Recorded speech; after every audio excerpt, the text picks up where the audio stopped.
বিসমিল্লাহির রহমানির রহিম। সম্মানিত দর্শকবৃন্দ, আসসালামু আলাইকুম রহমতুল্লাহি ওয়া বারাকাতুহু। আজকের আলোচনার বিষয় আকিদায়ে খতমে নবুয়ত। এটি ইসলামের মৌলিক আকিদাগুলোর একটি। মুসলমান হিসেবে আমরা যেমন বিশ্বাস করি আল্লাহ এক, কোরআন আল্লাহর সর্বশেষ কিতাব, তেমনি বিশ্বাস করি হযরত মুহাম্মদ সাল্লাল্লাহু আলাইহি ওয়াসাল্লাম আল্লাহর সর্বশেষ নবী ও রাসূল। তারপরে নতুন কোনো নবী প্রেরিত হবেন না। আজকের আলোচনায় আমরা ব্যক্তিগত মতামত নয়, বরং কোরআন, সহিহ হাদিস এবং প্রাচীন তাফসিরের আলোকে বিষয়টি বোঝার চেষ্টা করব ইনশাআল্লাহ। প্রথম আলোচনা। মানব ইতিহাসে আল্লাহ তাআলা যুগে যুগে অসংখ্য নবী রাসূল পাঠিয়েছেন। আল্লাহ তাআলা বলেন, ওয়ালিকুল্লি উম্মাতির রাসূল, প্রত্যেক জাতির জন্য একজন রাসূল রয়েছে। সূরা ইউনূস আয়াত নাম্বার ৪৭। আবার আল্লাহ বলেন, ওয়া ইম মিন উম্মাতিন ইল্লা খালা ফিহা নাযীর, অর্থাৎ এমন কোনো জাতি নেই যার কাছে সতর্ককারী আসেনি। সূরা ফাতির আয়াত নাম্বার ২৪। অর্থাৎ মানব জাতিকে পথ দেখানোর জন্য আল্লাহ বিভিন্ন যুগে বিভিন্ন নবী পাঠিয়েছেন। কিন্তু প্রশ্ন হলো, এই ধারাবাহিকতা কি চিরকাল চলবে, নাকি এর একটি সমাপ্তি রয়েছে? এই প্রশ্নের উত্তর কোরআন নিজে দিয়েছে। খতমে নবুয়তের মূল আয়াত। আল্লাহ তাআলা বলেন, মা কানা মুহাম্মাদুন আবা আহাদিম মির রিজালিকুম ওয়ালাকিন রাসূলুল্লাহি ওয়া খাতামান নাবিয়্যিন ওয়া কানা আল্লাহু বিকুল্লি শাইইন আলিমা। অর্থাৎ মুহাম্মদ সাল্লাল্লাহু আলাইহি ওয়াসাল্লাম তোমাদের পুরুষদের কারো পিতা নন, বরং তিনি আল্লাহর রাসূল এবং নবীগণের শেষ, আর আল্লাহ সব বিষয়ে সর্বজ্ঞ। সূরা আল আহজাব আয়াত নাম্বার ৪০। এই আয়াতে ইসলামের অন্যতম মৌলিক আকীদা প্রতিষ্ঠিত হয়েছে। এখানে আল্লাহ খাতামুন নাবিয়্যিন শব্দ ব্যবহার করেছেন, অর্থাৎ নবীগণের শেষ বা নবীগণের আগমনী দ্বারা সমাপ্তকারী। খাতামুন নাবিয়্যিন শব্দের অর্থ কি? আরবি ভাষায় খাতাম শব্দটি মোহর, আংটি, সিল, শেষ এবং সমাপ্তকারী বিভিন্ন অর্থে ব্যবহৃত হয়। প্রাচীন অভিধানগুলোতে হযরত মুহাম্মদ সাল্লাল্লাহু আলাইহি ওয়াসাল্লামের জন্য খাতাম শব্দটি যখন ব্যবহার হবে, তখন সেটির অর্থ শুধুমাত্র শেষ বা সমাপ্তকারীই হবে। প্রাচীন অভিধানগুলোতে এই ব্যাখ্যাই এসেছে। ইমাম ইবনু মনজুর রহমতুল্লাহ আলাইহি তার বিখ্যাত অভিধান লিসানুল আরবে তিনি লিখেছেন, ওয়া খাতামান নাবিয়্যিন আই আখিরুহুম, অর্থাৎ নবী মুহাম্মদ সাল্লাল্লাহু আলাইহি ওয়াসাল্লাম খাতামুন নাবিয়্যিন, তার মানে তিনি নবীগণের শেষ তথা তিনি সর্বশেষ নবী। লিসানুল আরব। ইমাম রাগিব আল ইসফাহানি রহমতুল্লাহ আলাইহি তিনি তার আল মুফরাদাত অভিধান গ্রন্থে লিখেছেন, পবিত্র কোরআনের আয়াত খাতামুন নাবিয়্যিন লিআন্নাহু খাতামান নবুওয়াতা বিমাজিইহি, তার অর্থ তাকে খাতামুন নাবিয়্যিন বলা হয়েছে কারণ তার আগমনের মাধ্যমে নবুয়তের সমাপ্তি হয়েছে। ইমাম তাবারি রহমতুল্লাহ আলাইহি তার তাফসির আত-তাবারি গ্রন্থে লিখেছেন, পবিত্র কোরআনের আয়াত ওয়া খাতামান নাবিয়্যিন আই আখিরুহুম, অর্থাৎ তিনি নবীগণের সর্বশেষ।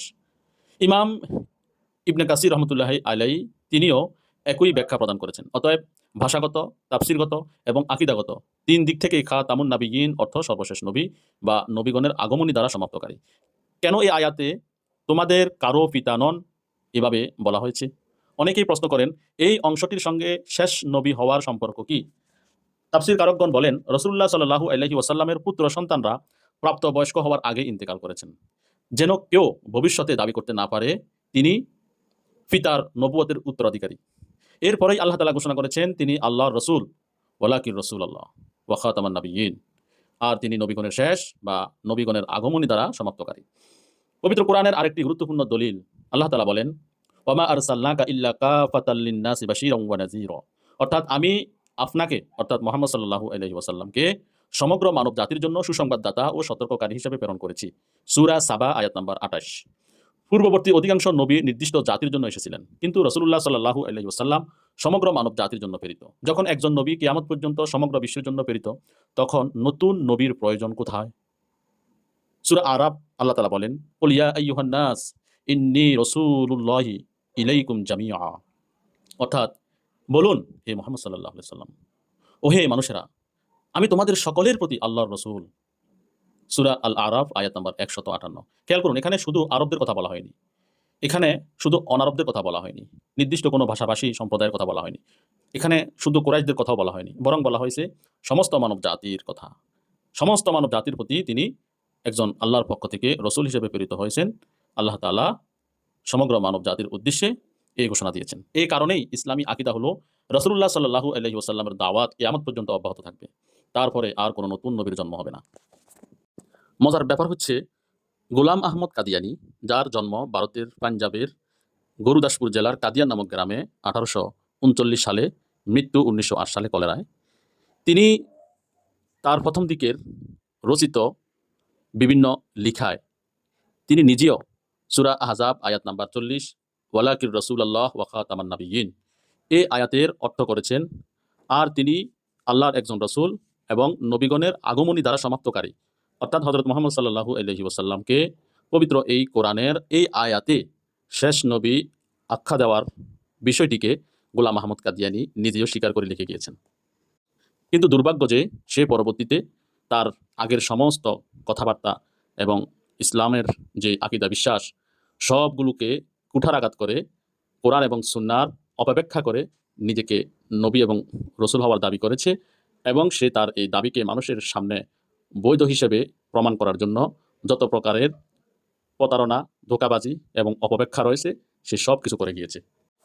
সূরা আস-সাফ আল্লাহ তাআলা বলেন, وَإِذْ قَالَ عِيسَى ابْنُ مَرْيَمَ يَا بَنِي إِسْرَائِيلَ إِنِّي رَسُولُ اللَّهِ إِلَيْكُمْ مُصَدِّقًا لِمَا بَيْنَ يَدَيَّ مِنَ التَّوْرَاةِ وَمُبَشِّرًا بِرَسُولٍ يَأْتِي مِنْ بَعْدِي اسْمُهُ أحمد। যার অর্থ, আর স্মরণ করুন যখন মরিয়ম পুত্র ঈসা বলেছিলেন, হে বনি ইসরাইল, আমি তোমাদের প্রতি আল্লাহর রসুল, আমার পূর্ববর্তী তাওরাতের সত্যায়নকারী এবং আমার পরে এমন একজন রসুলের সুসংবাদদাতা যার নাম আহমদ। সূরা আস-সাফ আয়াত নাম্বার 6। এখানে হযরত ঈসা আলাইহিস সালাম কাকে সুসংবাদ দিয়েছেন? উত্তর হচ্ছে আহমদ। আহমদ নামীয় এক ব্যক্তি কিয়ামতের পূর্বে শেষ জামানায় পৃথিবীতে আসবেন। সে আহমদ নামীয় নবীটা কে? তার উত্তর পাওয়া যায় সহিহ বুখারী এবং মুসলিম শরীফে। আমাদের প্রিয় নবী, শেষ নবী হযরত মুহাম্মদ সাল্লাল্লাহু আলাইহি ওয়াসাল্লাম পরিষ্কার বলেছেন যে আমার অন্যতম কিছু নাম রয়েছে, সেখানে একটির নাম হচ্ছে মুহাম্মদ, আরেকটির নাম হচ্ছে আহমদ। অর্থাৎ ঈসা আলাইহিস সালামের ভবিষ্যৎবাণী রাসূলুল্লাহ সাল্লাল্লাহু আলাইহি ওয়াসাল্লামের আগমন দ্বারা পূর্ণ হয়েছে। যেহেতু মুহাম্মদ সাল্লাল্লাহু আলাইহি ওয়াসাল্লামের আরেক নাম ছিল আহমদ, হযরত ঈসা আলাইহিস সালাম পবিত্র কোরআনে যে ভবিষ্যৎবাণীটি হযরত ঈসা আলাইহিস সালামের জবানে আল্লাহ তাআলা শেষ নবীর প্রতি নাজিল করেছেন, সেখানে আহমদ থেকে মুহাম্মদ সাল্লাল্লাহু আলাইহি ওয়াসাল্লামই উদ্দেশ্য। কোরআনে এরপর আর কোনো নতুন নবীর আগমনের সুসংবাদ নেই, বরং সূরা আহজাবে ঘোষণা করা হয়েছে তিনি নবীগণের শেষ, অর্থাৎ মুহাম্মদ সাল্লাল্লাহু আলাইহি ওয়াসাল্লাম নবীগণের শেষ নবী। সূরা বাকারা আল্লাহ তাআলা বলেন, ওয়াল্লাযীনা ইউমিনুনা বিমা উনজিলা ইলাইকা ওয়া মা উনজিলা মিন ক্বাবলিক ওয়া বিল আখিরাতি হুম ইউকিনুন। অর্থাৎ তারা ঈমান আনে যা আপনার প্রতি নাজিল হয়েছে এবং যা আপনার পূর্বে নাজিল হয়েছে। সূরা বাকারা আয়াত নাম্বার 4। এখানে লক্ষ্য করুন, কোরআন বলছে আপনার পূর্বে, কোথাও বলা হয়নি আপনার পরে নাজিল হবে তাতেও ঈমান আনো। এটিও ইসলামী আকীদার সঙ্গে সামঞ্জস্যপূর্ণ যে কোরআনের পর আর কোনো আসমানি কিতাব বা নতুন নবী আসবেন না। যুক্তিগত আলোচনা। একটি সহজ প্রশ্ন, পূর্ববর্তী নবীরা কেন আসতেন? আলেমগণ সাধারণত এর 3টি কারণ উল্লেখ করেছেন। প্রথম কারণ, আগের শরীয়ত বিকৃত হয়ে যেত।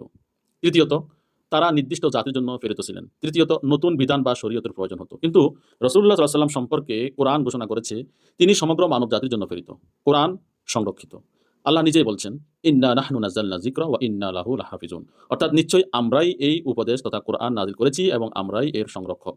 সূরা আল হিজর আয়াত নাম্বার 9। যখন কোরআন সংরক্ষিত, শরীয়ত পূর্ণাঙ্গ এবং রাসূলুল্লাহ সাল্লাল্লাহু আলাইহি ওয়াসাল্লাম বিশ্ব মানবতার জন্য প্রেরিত, তখন নতুন নবীর প্রয়োজনীয়তার প্রশ্নও অবশিষ্ট থাকে না। প্রিয় দর্শক শ্রোতা, আমরা আজকের আলোচনার প্রথম পর্ব শেষ করছি। ইনশাআল্লাহ আগামীতে আমরা দ্বিতীয় পর্ব নিয়ে আসব। আমাদের সাথেই থাকবেন। আসসালামু আলাইকুম রহমতুল্লাহ।